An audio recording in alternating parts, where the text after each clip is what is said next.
morning. I hope everybody's well. Good Shabbos. Nice to see you all. Filled with, it's okay. I made a few of it. We'll just share. It's okay. Good to see you. Shana Tova. Welcome. Following our Torah study this morning, you're all invited to come daven in the other room. It's just plain non-commercial davening today. There's nothing going on except pray. Following that, there's a light kiddush, and the Parsha group will be meeting in the youth center. Those of you who want to stay and learn today, that's available to you. Let's see, what's happening this week? Let me think for a minute. Oh, yeah. Tuesday night begins the holiday, okay? I'm just going to... Please remember that you need to bring your tickets and an ID to get into the shul. Please come a little early because it's going to take some time to get everybody through security. Again, I'll apologize for any difficulties you might have, but this is the world we're living in. So please try and be accommodating to the people that are doing the security. If you can come without a car, either carpool or take Uber or Lyft, that would probably be a little better because you'll save some time wandering the neighborhood. I live in this neighborhood, so I can tell you that Thursday is garbage day. So Wednesday, everyone puts their cans out. So there are going to be fewer parking spaces because the cans will. So be careful of that, okay? Just be courteous to our neighbors. They're people who live here. They're not used to the sort of deluge of people who come all the time. Okay, so please be, and have a wonderful Gamar Tov. Have a wonderful holiday. Take some time to think and to reflect and to prepare yourself for this wonderful experience. And then we continue next week with Sukkot. We're going to start building the sukkah the day after, and then there'll be Sukkot services the following week. We'll have Shabbat, like always, of course, and then on Sunday night, the holiday begins. Monday, Tuesday is Chag. We'll have the Sukkot services Monday, Tuesday, and then pretty much every night of the week there's somebody using the sukkah. So if you're part of one of those groups, there's Chavurot and various groups that are coming to have a meal in the sukkah. So please come and enjoy the sukkah here at the shul. This morning is Shabbos Shuvah. Shabbos Shuvah, the Shabbat that occurs between Rosh Hashanah and Yom Kippur. Shabbos Shuvah is a Shabbat dedicated to continuing the process of reflection and repentance. And this morning we have the world's greatest expert on Shuvah, Rabbi Mark Borovitz, together with Harriet Rosetto, are the founders of Beit Shuvah.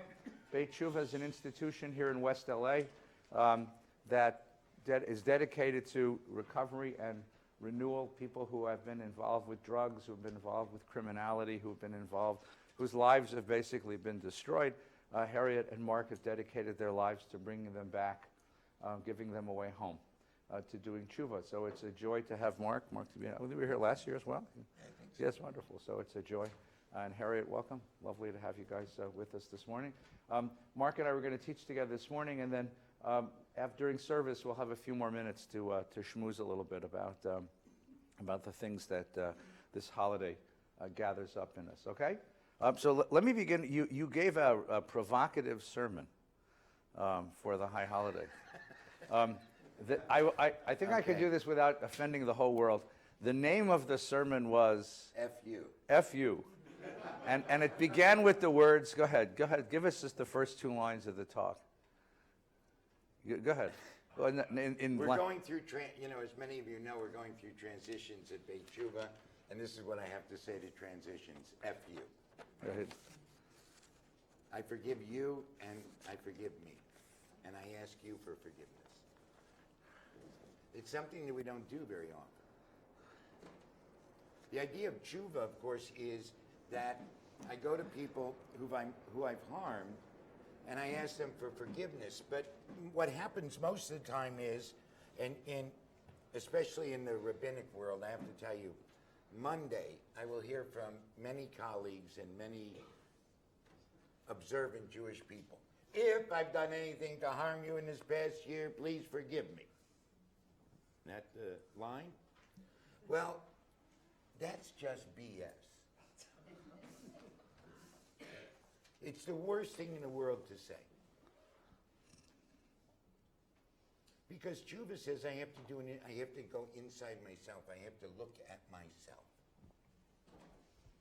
In order to do tshuva, I have to look and see, In what ways since last Yom Kippur have I harmed Rabbi Feinstein and not made tshuva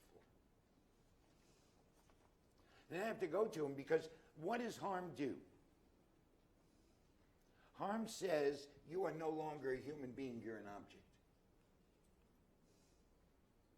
In order for me to lie about you, in order for me to try and take you down, in order for me to build myself up by making you bad or doing something that just because I can get away with it, I'm the rabbi after all, is denying your humanity, denying your tzelem.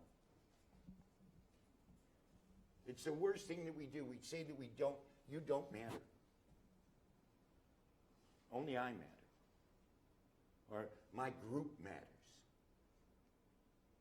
As Jews, as Rabbi Feinstein talked about on Rosh Hashanah, we understand that because that's the basis of anti-Semitism. You don't matter.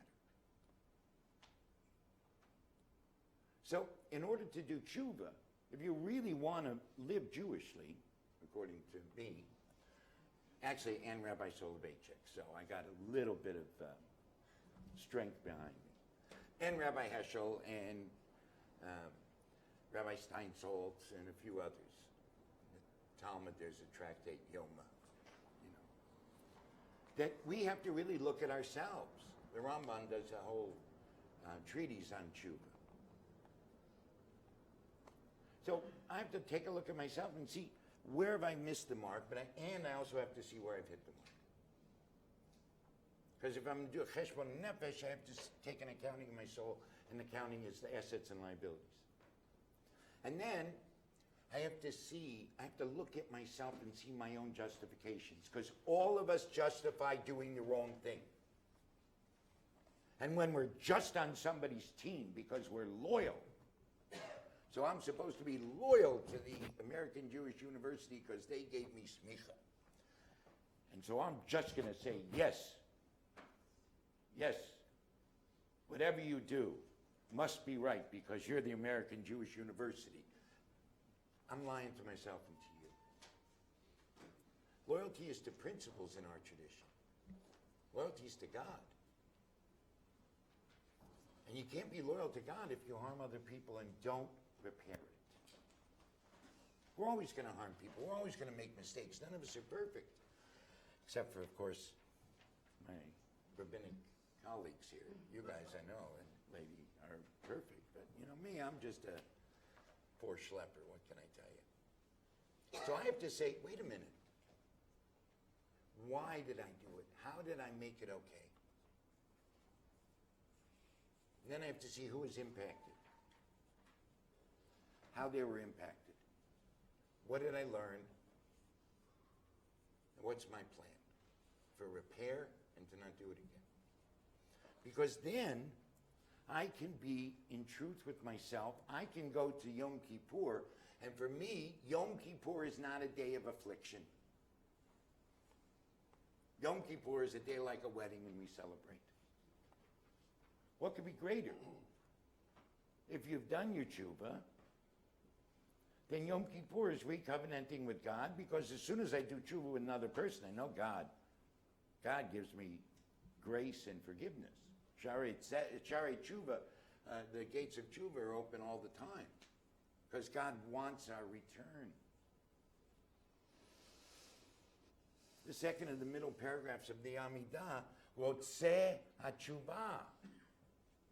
I think that's what it says, right? Desires, wants our tshuva. So when's the last time any of you really did tshuva? When's the last time you actually looked and said, this is what we're doing well, this is what we're not doing well, here's how we're going to enhance what we're doing well, and here's how we're going to repair, change, and have hope for the future. Because actually that's the meaning of tshuva. Not the definition, but the meaning.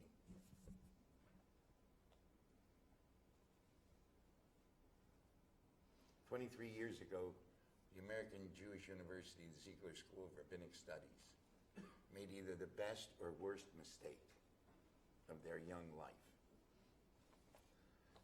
If you think it's the best decision, then you can thank Rabbi Feinstein.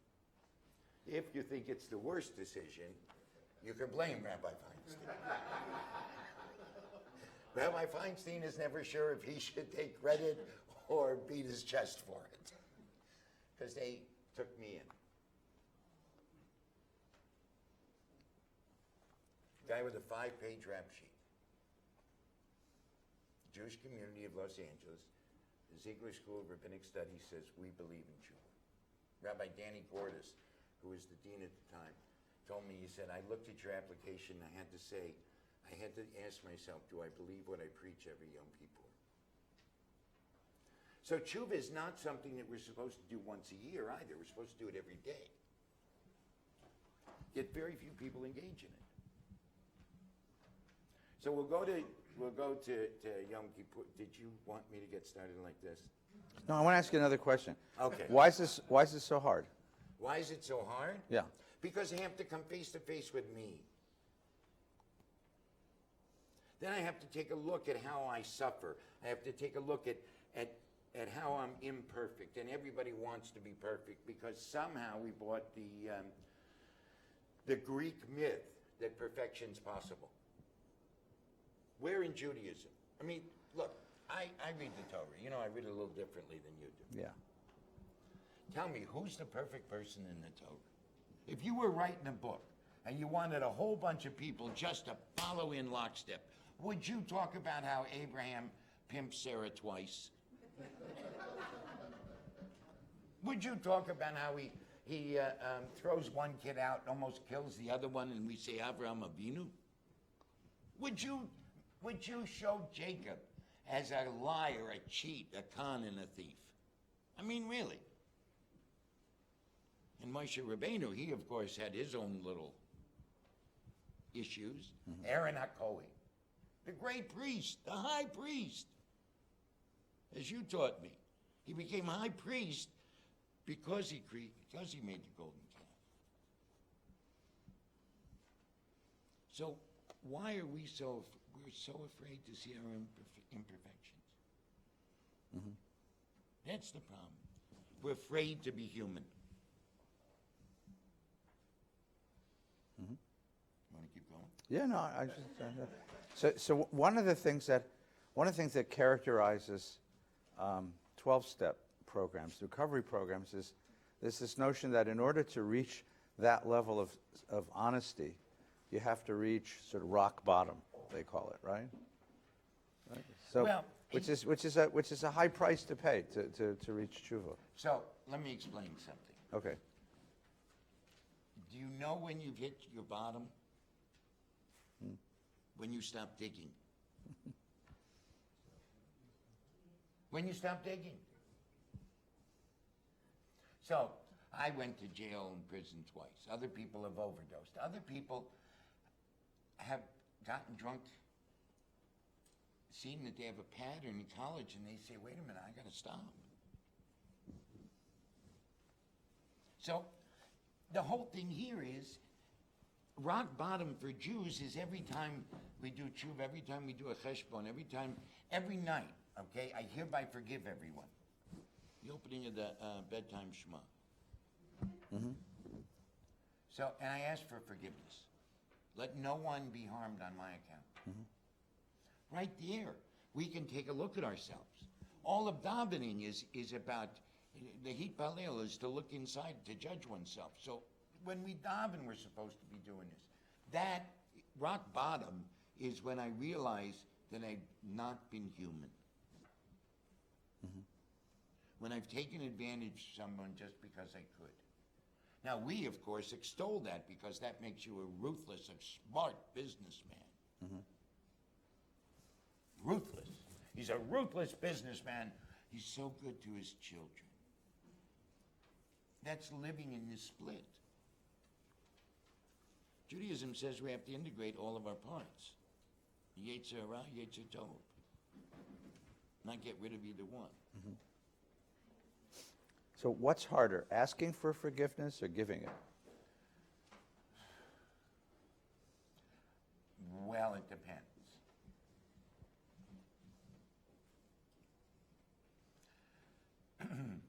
Asking for forgiveness is really difficult because it means that you have to say, I've been wrong.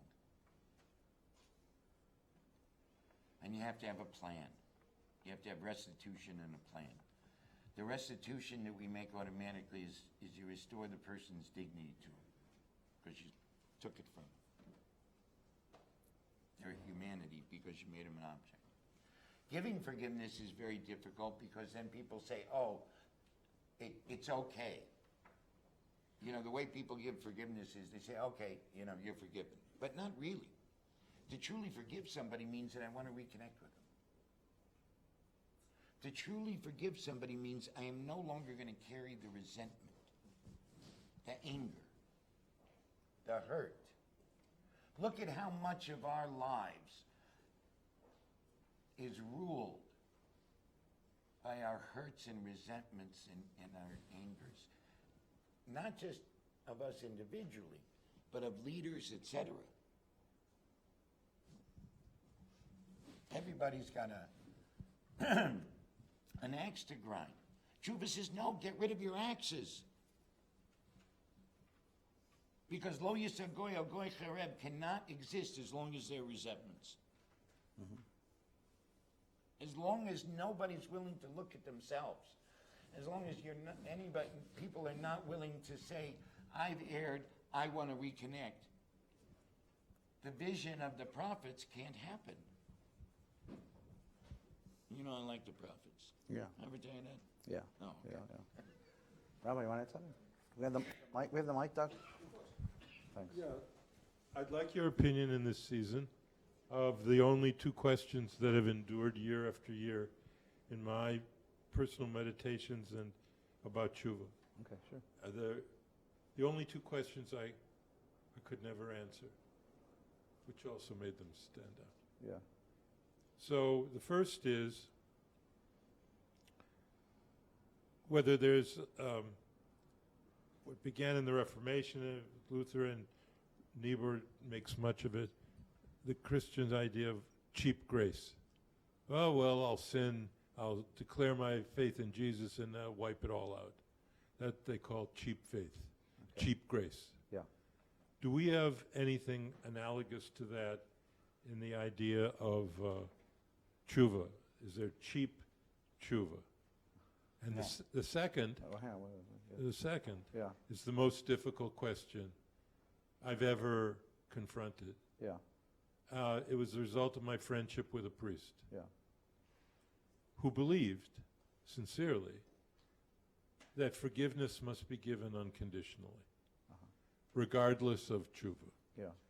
And that the Jewish belief in Shuvah was not just wrong, he would never be that aggressive, but was profoundly misguided. And it's misguided because we have always said, if someone says, please forgive me, ask your mechila, you must grant the mechila. You must forgive them. Right. If they come to you and If they come to you. yeah. So the question is not what Judaism says, but what you believe. Yeah. Do you believe that we have an obligation to forgive an unrepentant sinner? This week, and I'll close with this, this week we had an example of it. Yeah. The man who forgave the officer who shot his brother and just forgave her. Right.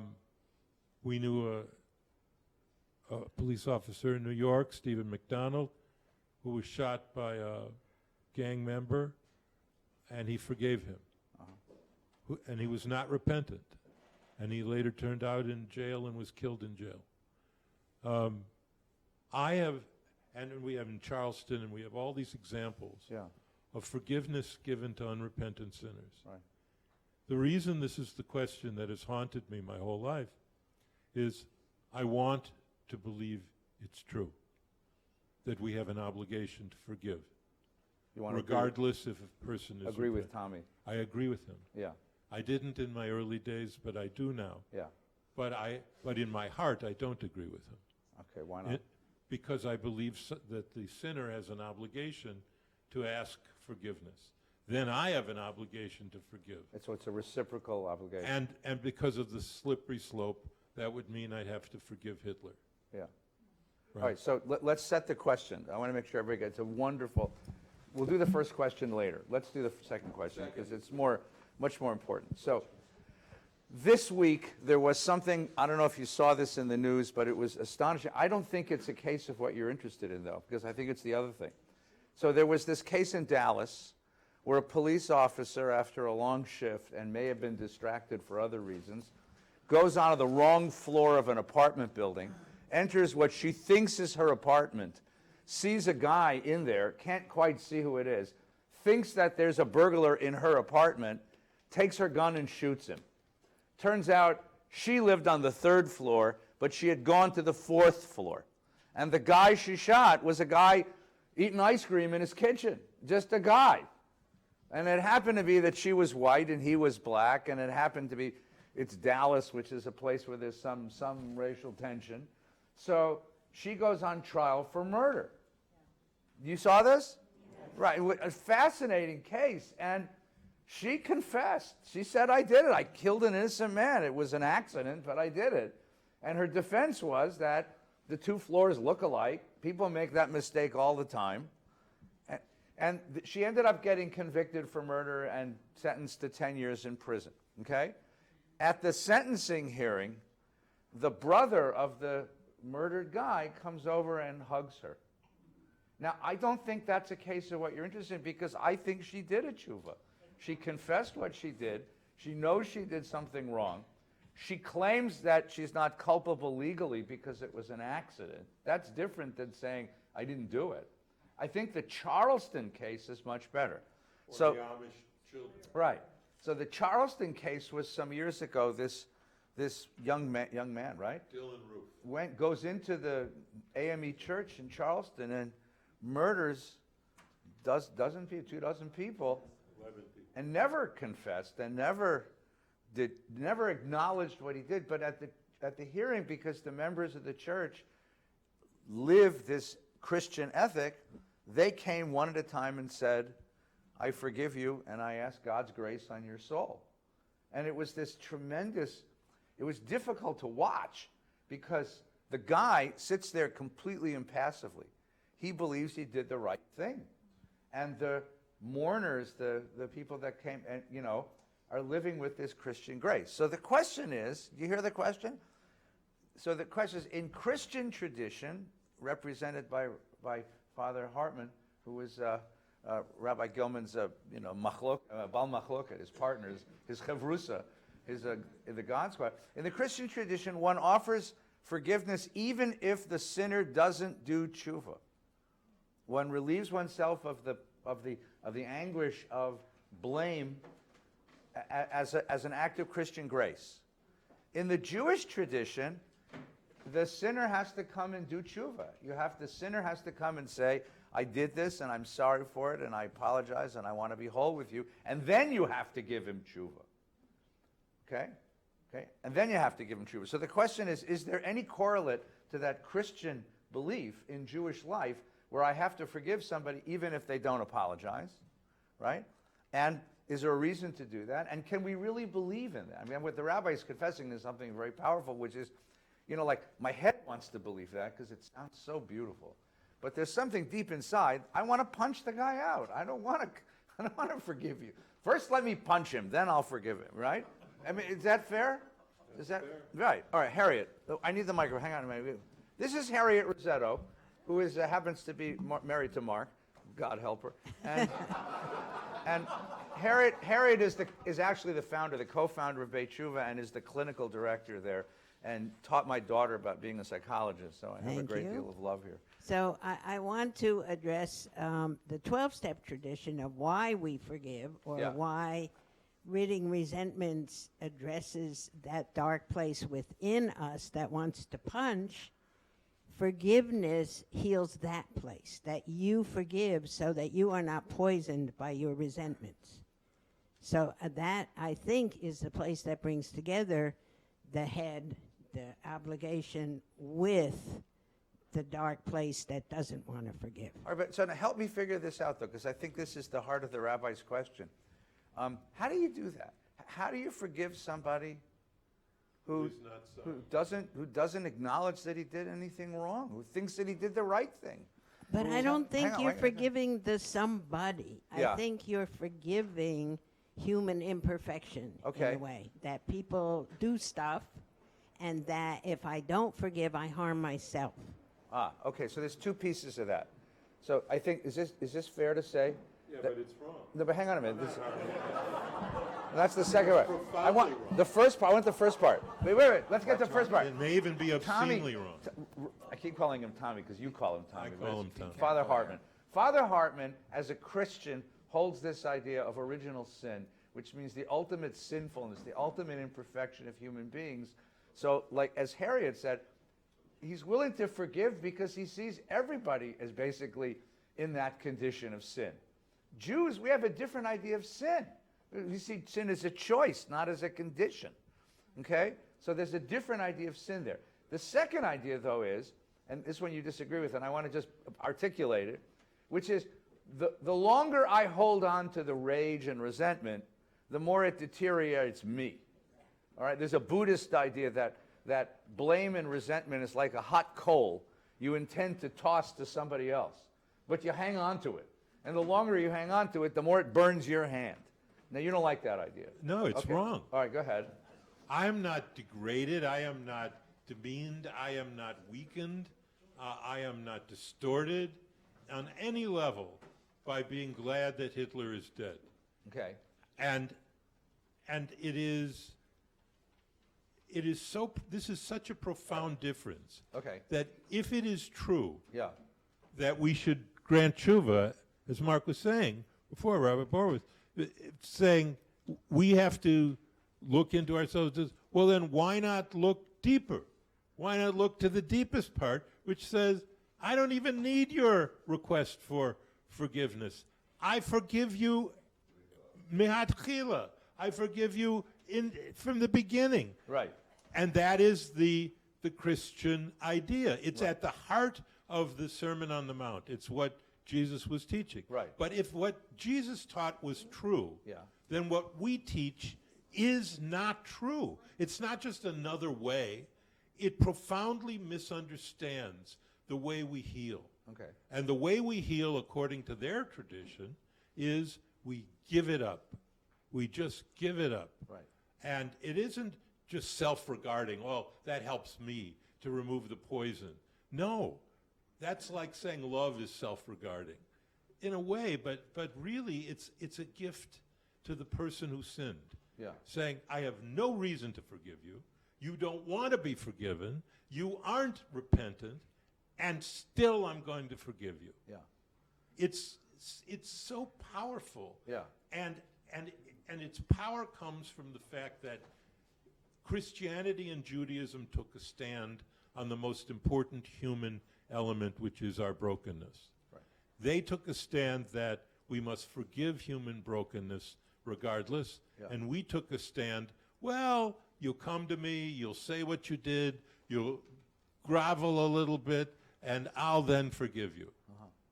I think both have a lot to say for them, but one cannot be right and the other right. Yeah. One must be wrong if the other's right. Okay. All right, Mark. Because you want to live in a binary world, and a binary world doesn't make sense, okay? Why? With all due respect. It's either day or Because- night. Calm down. Because This is not There is- night, that's binary. there is room in the world for Christian tradition and Jewish tradition. First of all. Second of all, Yeah. this whole idea, I doubt that you have asked for forgiveness for all the things that you have done wrong, because I doubt that you even remember them, just like everybody else. Why would you doubt that?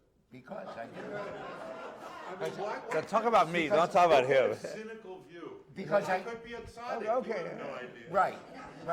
In fact, I am a tzaddik. I am sure in your mind you are. No, talk So about. the thing here is that Yeah. there is such a thing as divine pathos. So, do I forgive the people who've harmed me that haven't asked for forgiveness? I know what happens when I don't.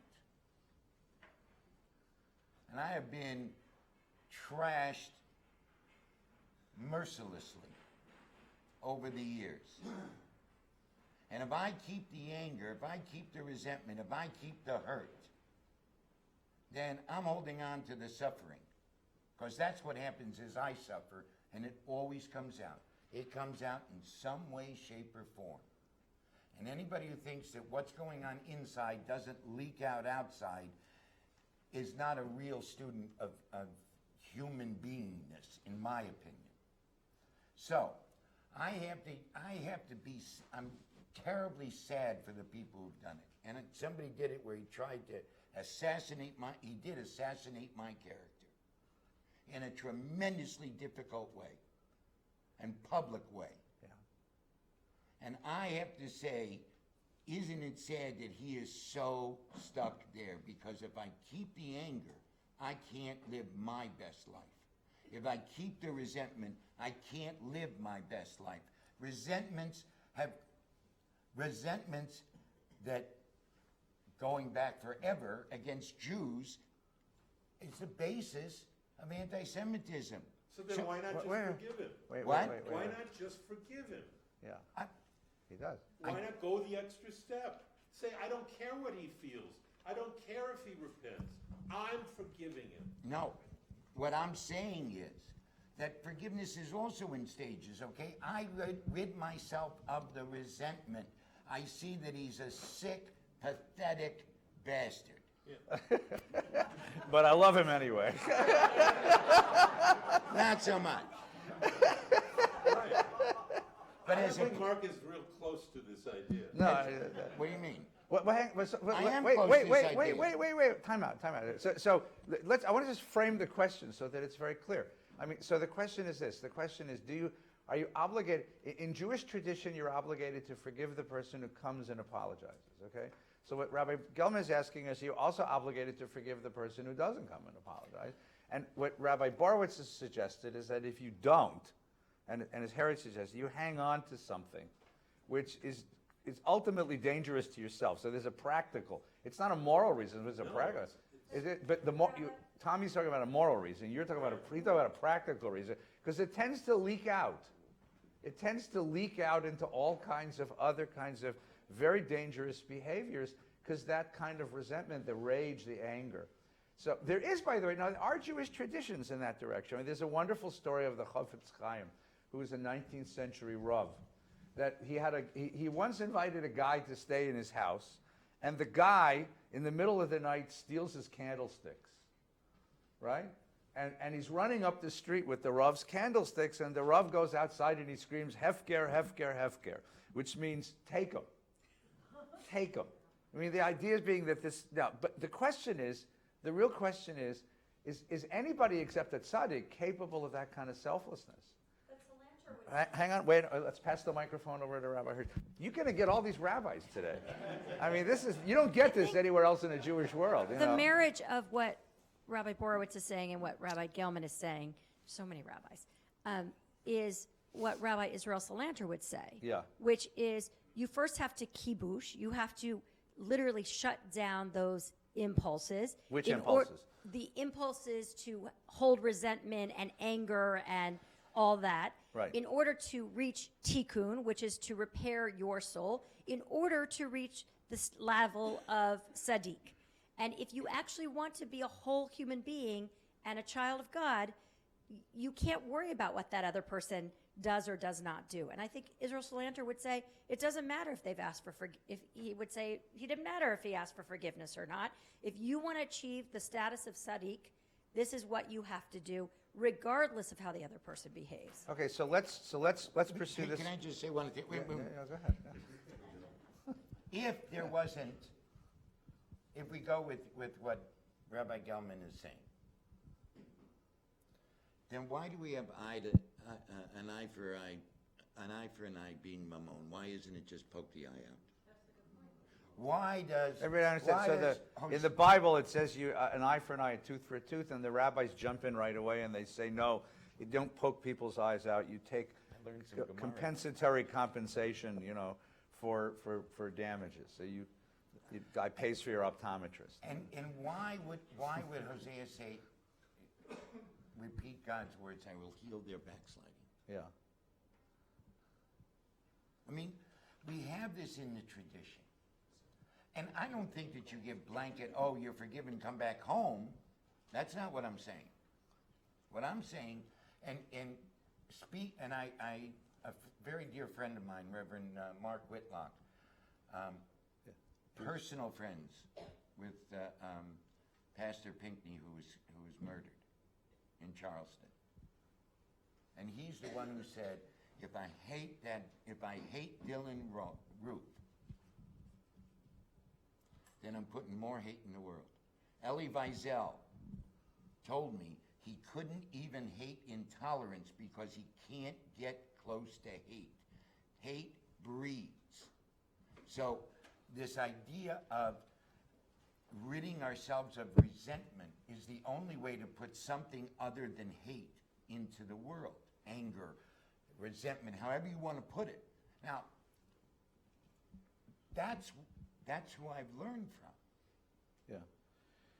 Well, I think this was one more step to this, which is, if the offender comes to me, and says to me, I know that I did such and such, and I know that I hurt you in this way, or I offended you in this way, and I want to apologize for it. It demands something of me, because now it demands that I look carefully at my own motives, right? Because I don't know about you guys, but I find anger very energizing, you know? I can get through a whole day based on being pissed off, you know? And what it demands of me is to look very carefully at, you know, my own response, my own anger, my own resentment, where that fits in my psychological makeup. To be able to give up anger is a very, very profound thing. It's a very, to be able to forgive, to really let go of it, say, okay, we're whole on this, is a very, very profound move. Yeah, jump in with the mic here. We'll get lots of comments here. First, my question.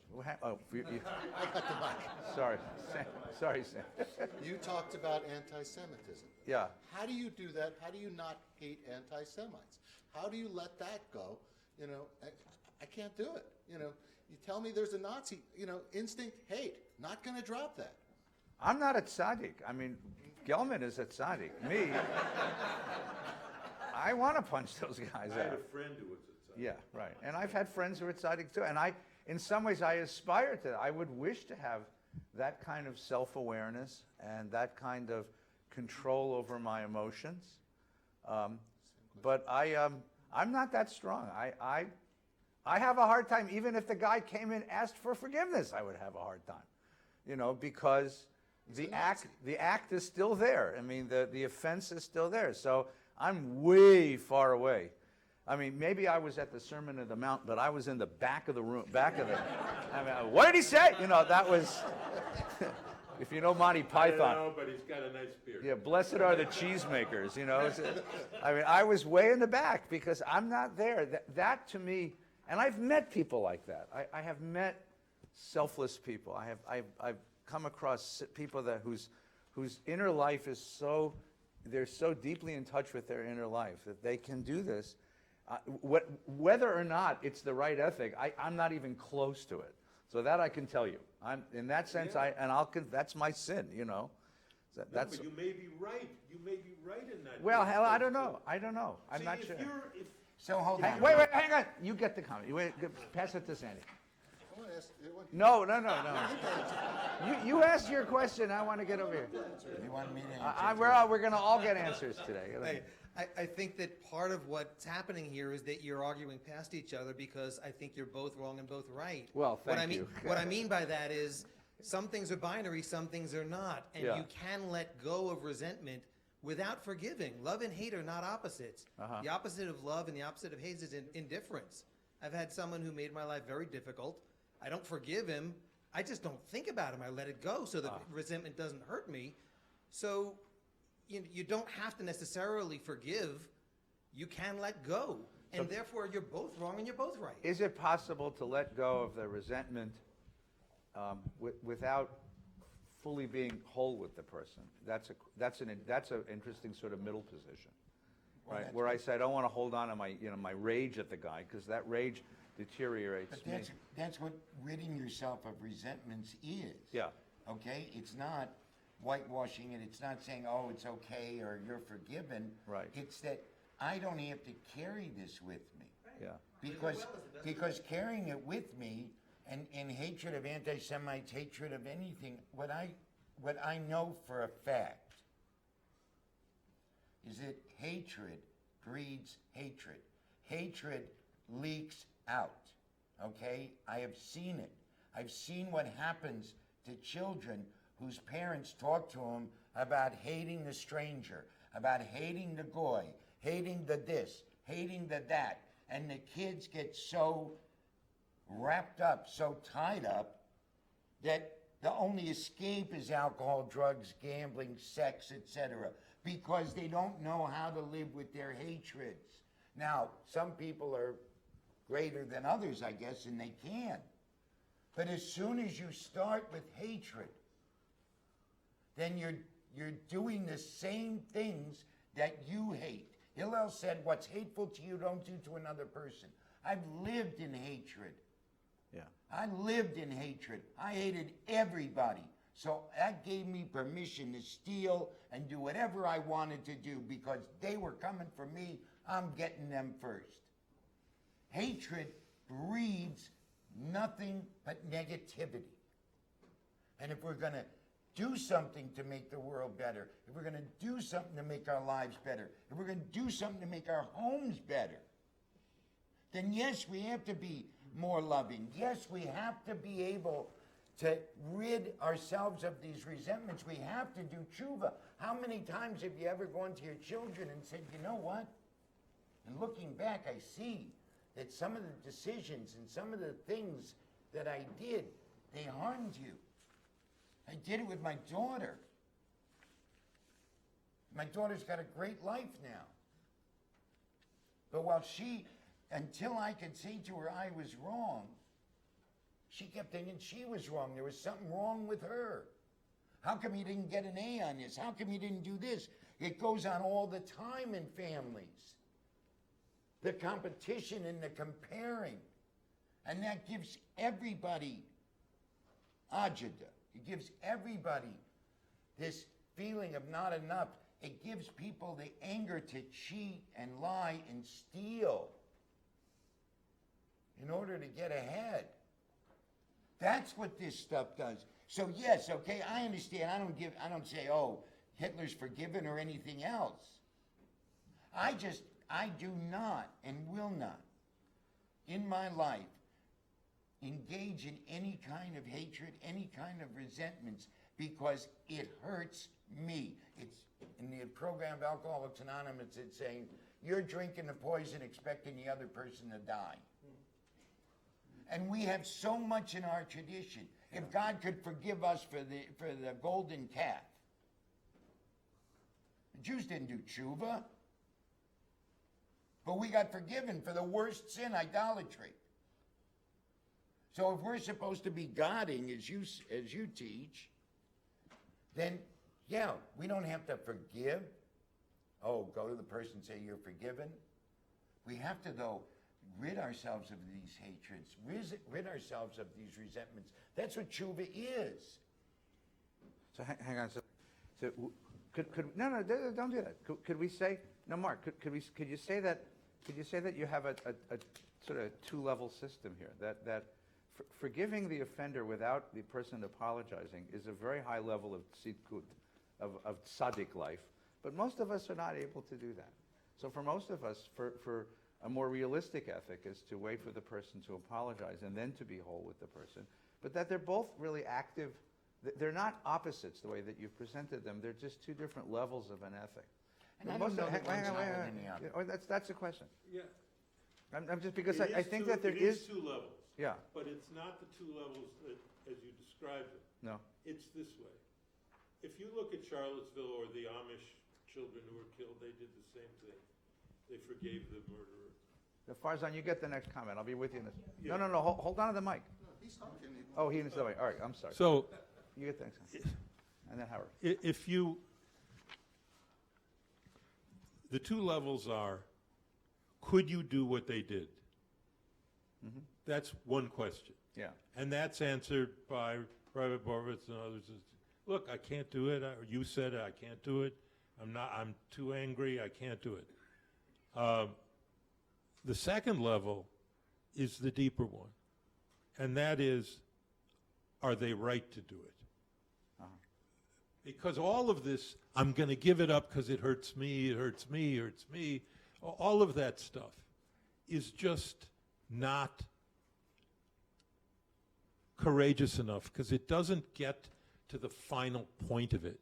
If you don't want to be hurt, why not just give it up by loving that person, by forgiving that person? Why stop because they haven't asked you? Why stop? Then more pain will be removed from you. Why are you refusing to do the ultimate, and that is love your enemies, which is what he was teaching? The only defense that has not been brought up yet is the defense of Amos and Isaiah and Jeremiah particularly, Micah most of all. And that is, we need the anger to change the world. I'm defending anger against the evil ones because that anger is my fuel. Or against the evil, not against the evil ones. not against people I don't happen to like or who looked askance at me. Yeah, but against the evil, right. Against evil. Right. No, you said evil one. No, hang on. The evil ones, No, yeah. no. It's the fight against. that's The my only argument. way Yeah. to defend the Jewish position Yeah. is to say we choose anger Yeah. to change the world. But the Buddhist tradition and the Christian, which are united, Buddha said the only way wrath can be conquered is through non-wrath. That remains the ultimate challenge to the truth of Judaism. Well, the other way to do it is that you're trying to motivate tshuva. I mean, I want the person.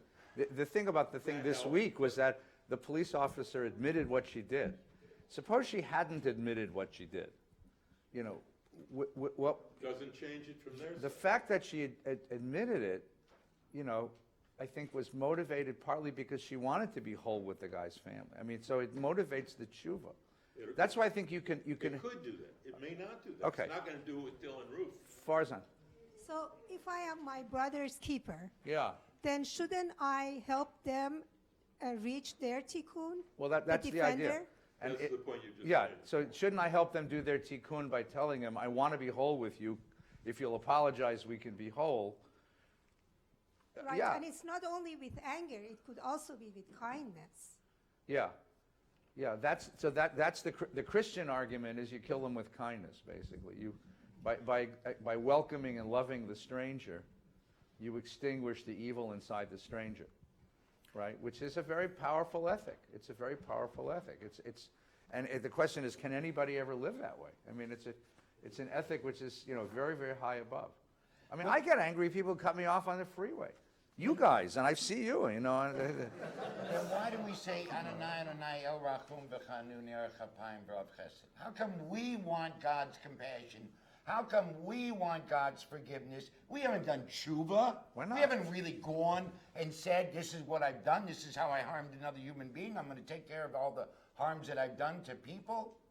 Well, Okay? so Wait a minute. We want it, but we're not going to give it.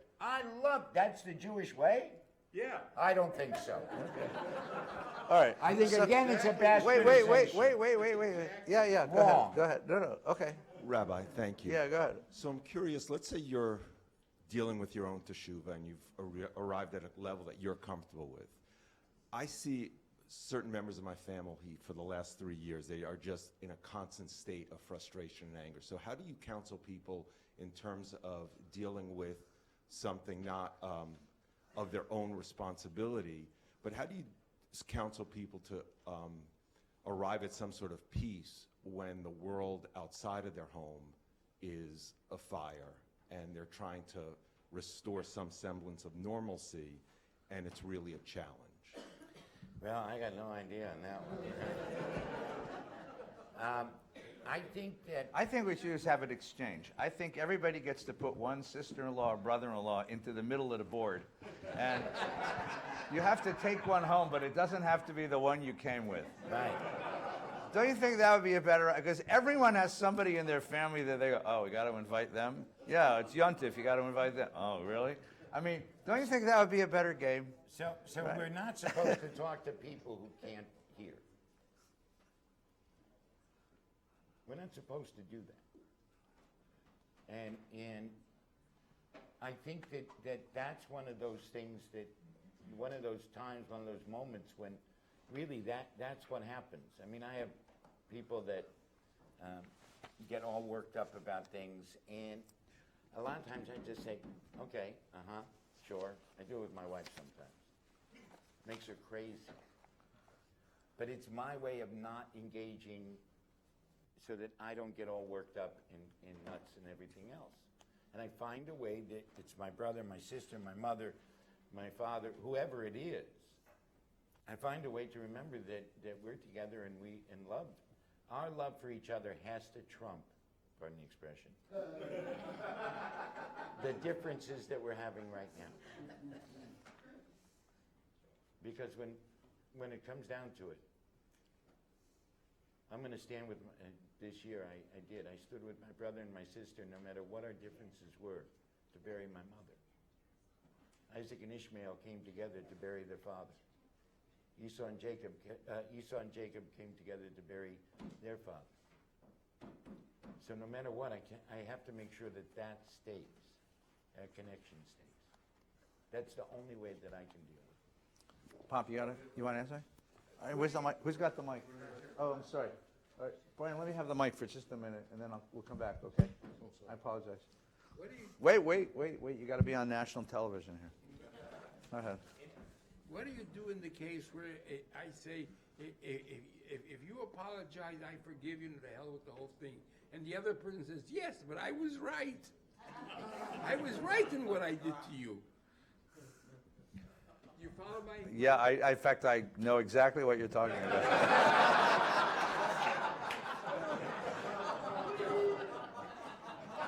It's like, I'm willing to forgive you, and the person says, for what? What did I do? You know,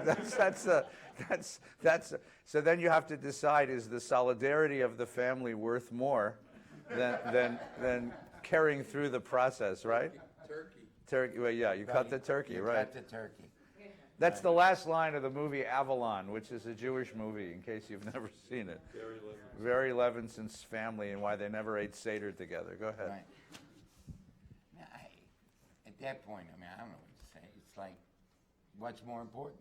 As you said, shalom bayit or being right, you know. I've never won an argument with my sister. Let me put it to you this way. Yeah.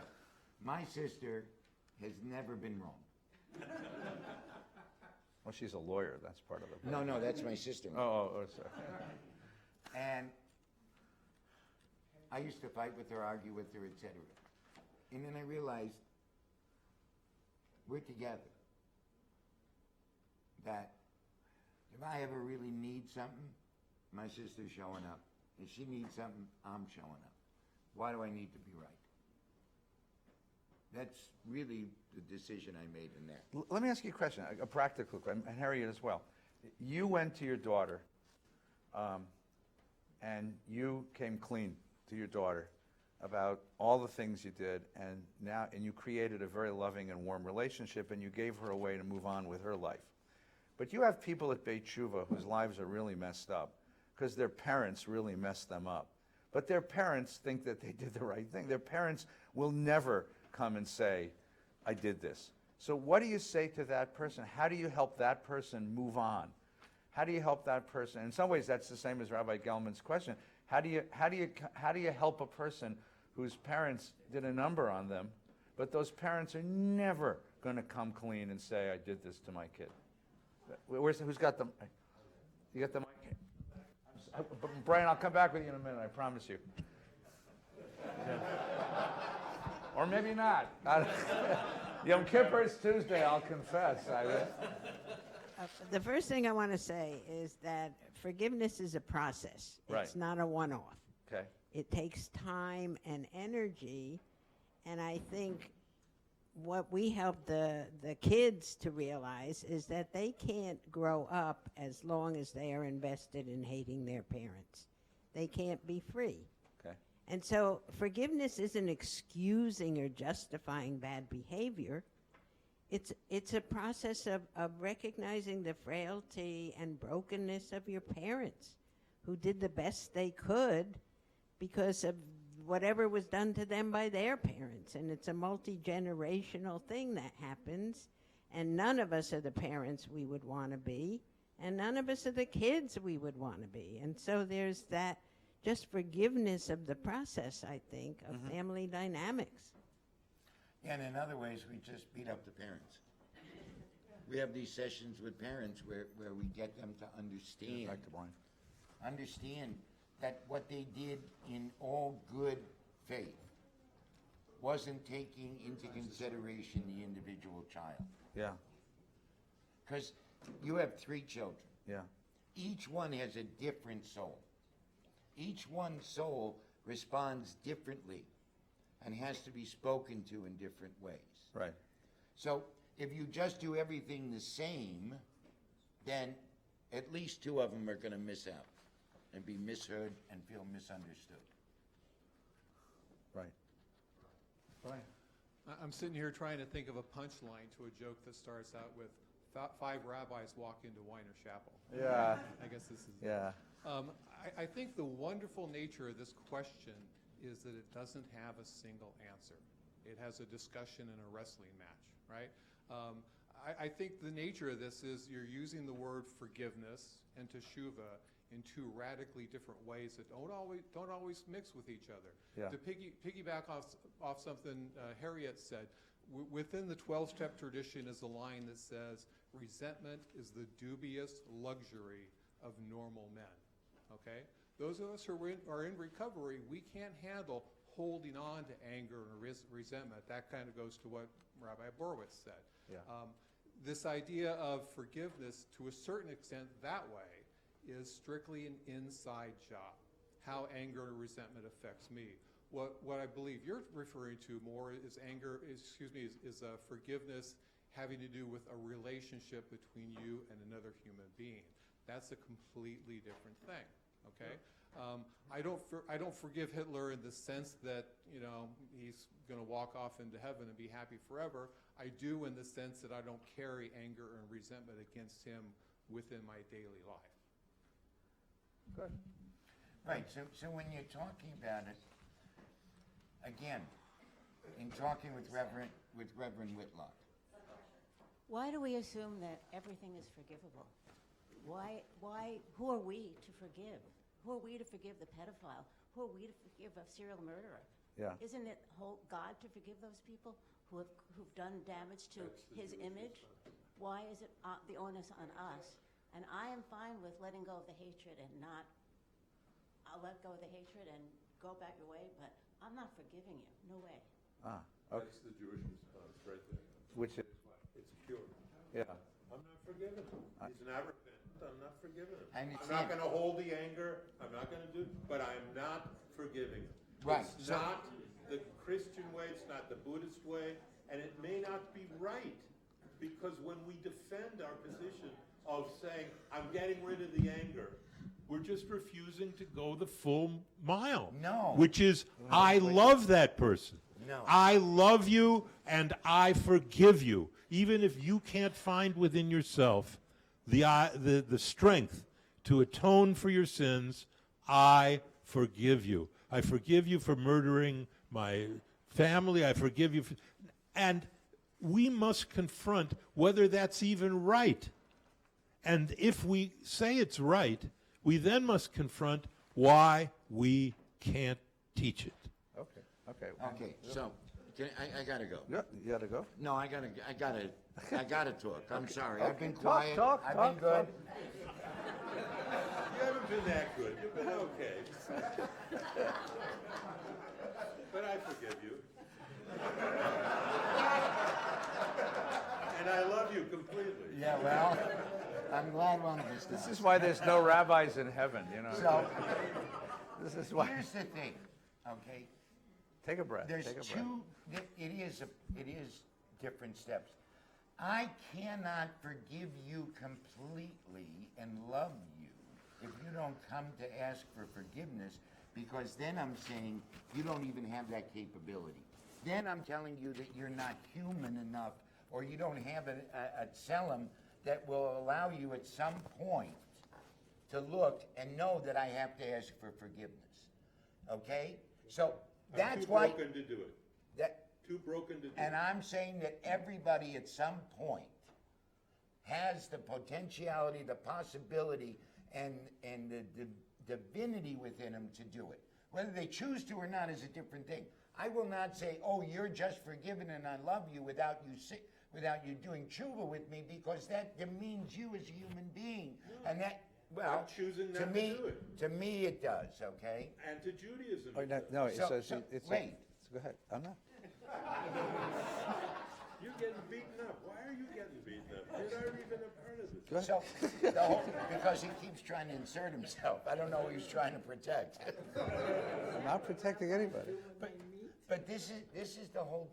This is the piece here. Is that, for me at least, okay, is that just to do what how you're describing the Christian way, and again, Mark said that I'm not loving this guy. I forgive him because he knows not what he does, and that's a great way for him, and I respect him for that. For me, and I think is in Judaism, I can't just say, "Oh, I love you," because A, I'm not God, and B, I'm not going to demean you by saying that it's impossible for you to do tshuva. And I think that's a big thing. My deal, though, Rabbi Gelman, is the tshuva I need to do. The tshuva I need to do so that I can forgive me for the errors that I made, and I can ask you for forgiveness. And once I do that, then when you come to me, forgiving you is easy. Yeah. Okay? Because for most people, forgiving someone else is not easy. They may say the words, and they hold the resentment, and they don't trust, and this and that and this and that. That's a bigger issue for me than the great outdoors one. So the bigger issue is that someone's tshuva isn't sincere? Is that the issue? Or that it's No, the impossible internal stuff for me to The internal forgive? for me, Yeah. so that I can accept yours, and I know that it's real. Yeah. Because how many times has somebody come to you and asked you for forgiveness or said, "I'm sorry," you say, "Okay, fine," yet you don't trust him or believe him? That happened to anybody here besides me? All the time. All the time. Yeah. All the time. So my deal is, once I've done my own tshuva, where I've done wrong, I forgive myself for that. Right. Then, when someone comes to me with sincerity, I can absolutely forgive them. If they're not sincere, I tell them, "I don't believe you." Yeah. Well, so what is your opinion of the Charlottesville people, Rabbi Borovitz? What is your opinion of their forgiveness of Dylan Ruth? I think that for them and their way of their path to God, it makes sense. For you, I'm asking you, For not me, about no, them. I don't just blanket forgive them. I would have to rid myself of the resentment. I would. I'll explain this, okay? I've lived with people who've held on to resentments. My mother, Oliver Sholem, always felt bad that she was adopted. My mother was 93 and a half when she died. She always felt that there was something wrong. And adopted people, many adopted children feel this way. And that resentment, that hurt, never left her. And living from that, she did not live as joyous a life as she could have, and as she really made for herself. And what if their life, what if it's true? Objectively, you talk to them, you interview them. What if they're living a more joyous life than you're living? Would it ever occur to you that one of the reasons they are living a more joyous life is that they forgave the man who came and slaughtered the members of their community? Maybe, but you say, I live a joyous life. That maybe is everything. That maybe is the turning point of everything.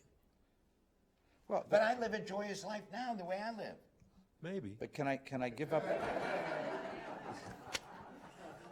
All right. I got up Yeah. every day. and under on that aren't that good. Oh, yeah. Wait, give the mic over here. Just bring the mic over here. Okay, come on.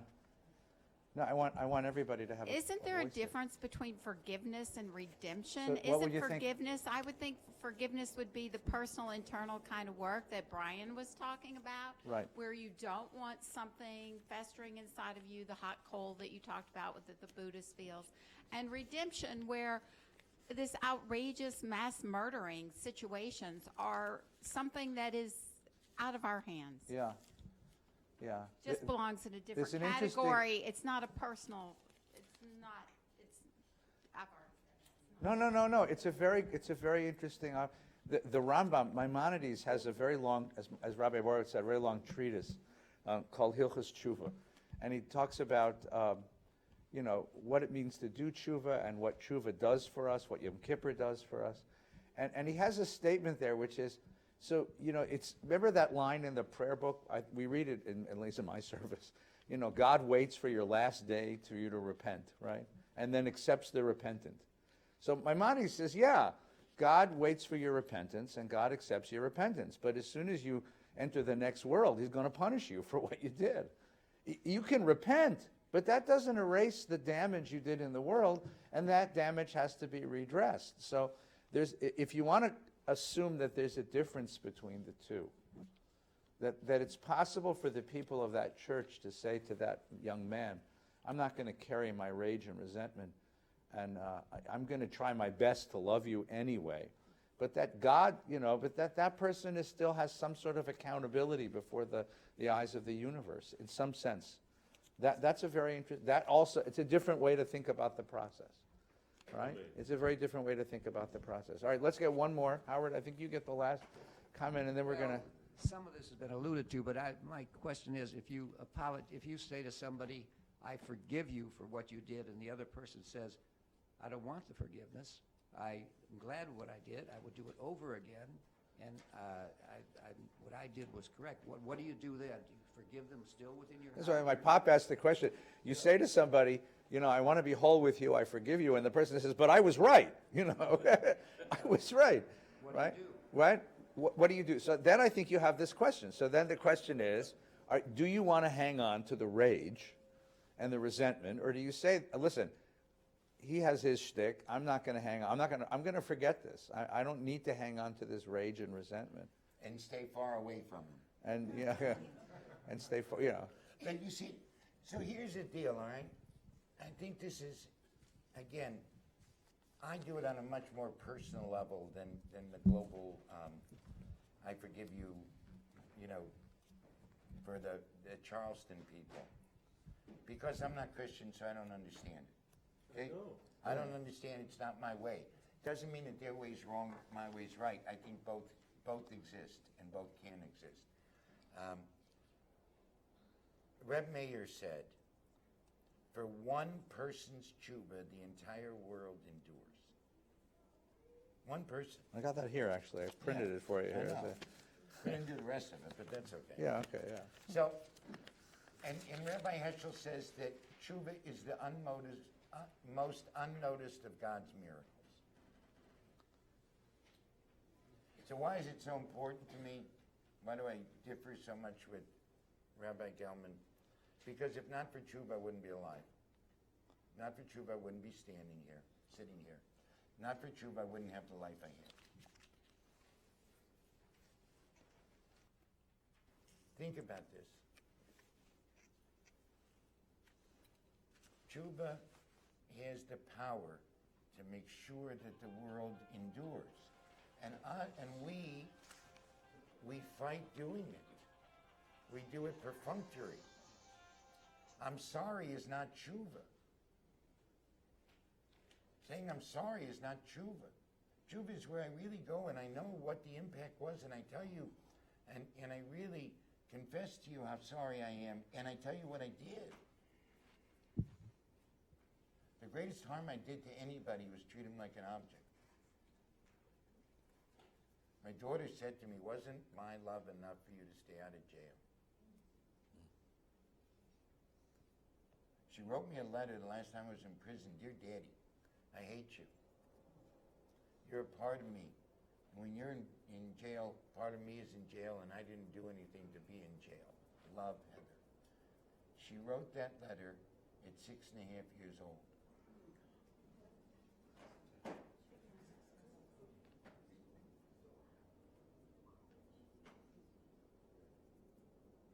My Shuvah has made her world endure. Because she got rid of the hatred.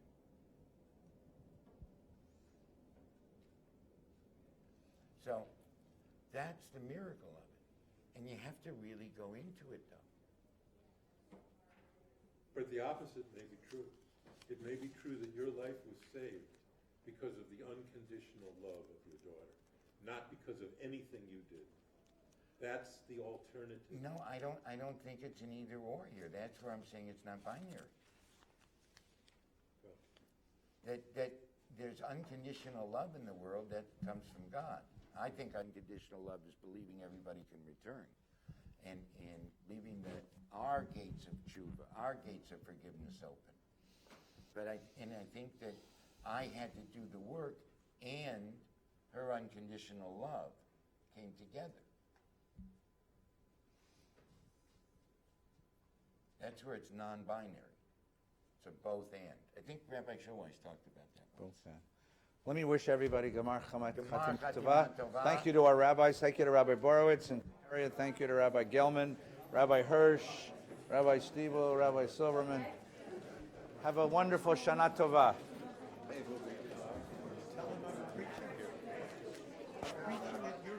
When are you preaching in Yom Kippur? When are you doing? At the Mizrahi Minyan. You're going to be at the Mizrahi Minyan? I didn't know that. 11 to 12 on that particular day. Oh, okay. I like Mark and you going at it. Is going to be offering a drasha at the Sephardic Minyan at 11 o'clock on Tuesday. So those of you who are in the building at 11 o'clock on Tuesday, wander down to Sher Lapati. Wednesday. Don't come Tuesday.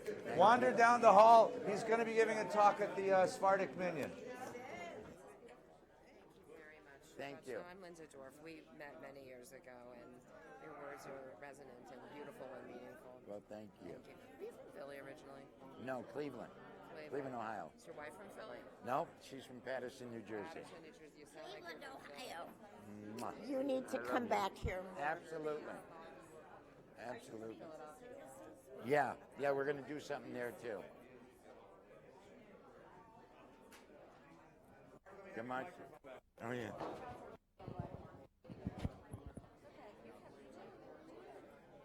How's life? You good? How's the university? All good.